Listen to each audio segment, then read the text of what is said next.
போகின்றாரே இயேசு என் பாவங்களை சுமந்தே.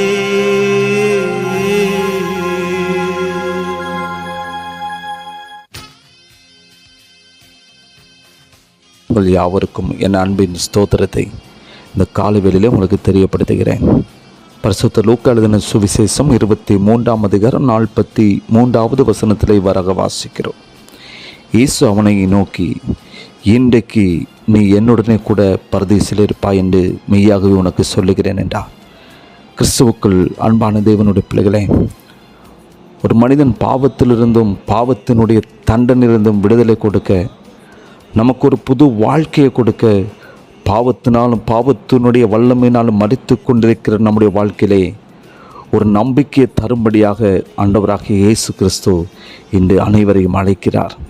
சிலுவையில் மறித்து கொண்டிருந்ததான கள்ளனுக்கு மாத்திரமல்ல, இன்றைக்கு அவரை நோக்கி கூப்பிடுகிற யாவருக்கும் அவரோடு கூட இருக்கும்படியான ஒரு பாக்கியத்தை, ஒரு சிலாக்கியத்தை கர்த்தர் தருகிறவராயிருக்கிறார்.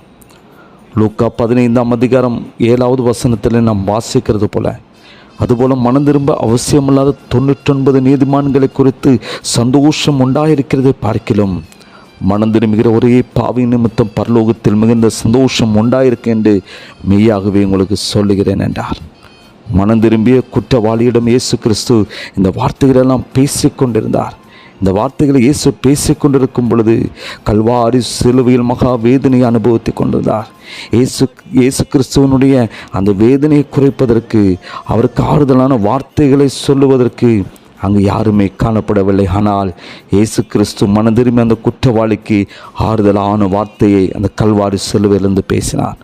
ஒருவன் எவ்வளோ பெரிய பாவம் செய்தாலும், எவ்வளோ பெரிய பாவியாக காணப்பட்டாலும், அவன் தன்னுடைய பாவங்களை தெய்வ சமூகத்தில் அறிக்கை செய்து மனம் திரும்பி இயேசுவை தன்னுடைய வாழ்க்கையை சொந்த இரட்சகராக ஏற்றுக்கொள்ளுகிறதான பொழுது அவனுடைய வாழ்க்கையில் அந்த பாவங்கள் மன்னிக்கப்படுகிறது. மாத்திரமல்ல, அவன் மரிக்கும்போது தேவனுடைய அந்த பரதீசியில் சேரும்படியான ஒரு ஸ்லாக்கியத்தை கர்த்தர் தருகிறார்.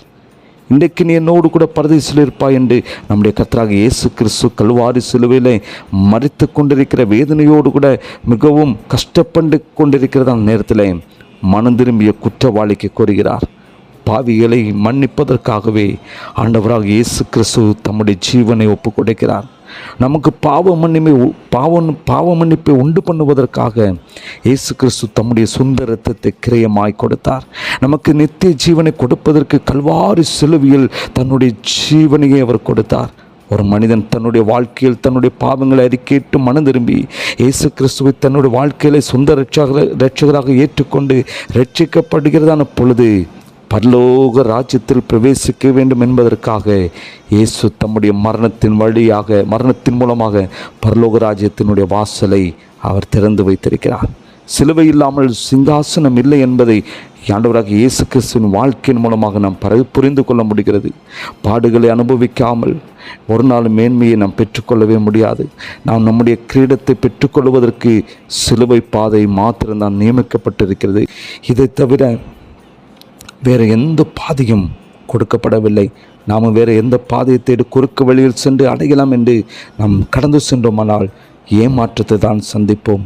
இங்கே மனம் திரும்பிய குற்றவாளி இயேசு கிறிஸ்துவினால் இளைப்பாறுதலுக்குள்ளாக அவன் பிரவேசித்தான். மனம் திரும்பாத அந்த குற்றவாளியோ நித்திய நரகத்தில் சேர்க்கப்பட்டான்.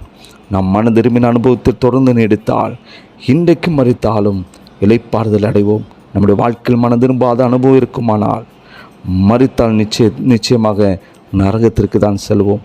பரலோகம் வேண்டுமா, நரகம் வேண்டுமா என்று நாம் தீர்மானிக்க வேண்டும்.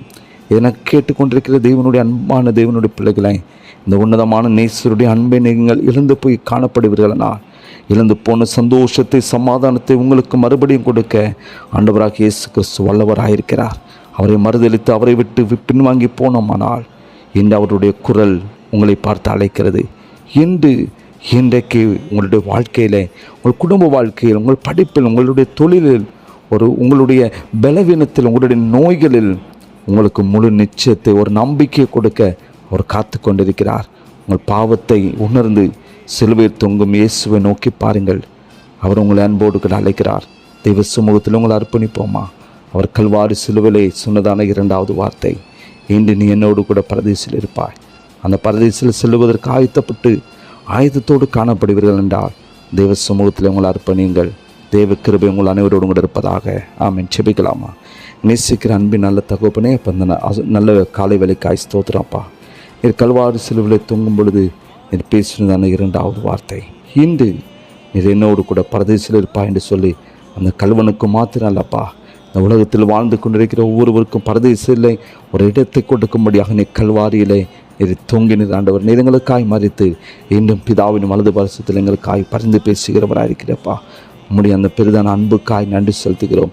நாட்களில் ஆண்டவரை ஒவ்வொருவரும் அப்படிப்பட்ட வாஞ்சியோடு அப்பா அந்த பரதேசத்துக்கு கடந்து வர வேண்டும் என்கிறதான அந்த நோக்கத்தோடும் லட்சியத்தோடும் இந்த பூமிக்குரிய வாழ்க்கையில் உமக்கு பிரியமாய் வாழ தகுப்பனை அப்படிப்பட்ட கிருபையில் கொடுத்து கருத்து வழி நடத்தும். ரட்சகர் இயேசுவின் நாமத்தில் செபிக்கிற நல்ல பிதாவே. ஆமேன். ஆமேன். வாட்டிவதை குதையா என்ன கிரமங்களெல்லாம் அவரை வாட்டிவதை குதையா. ஐயையோ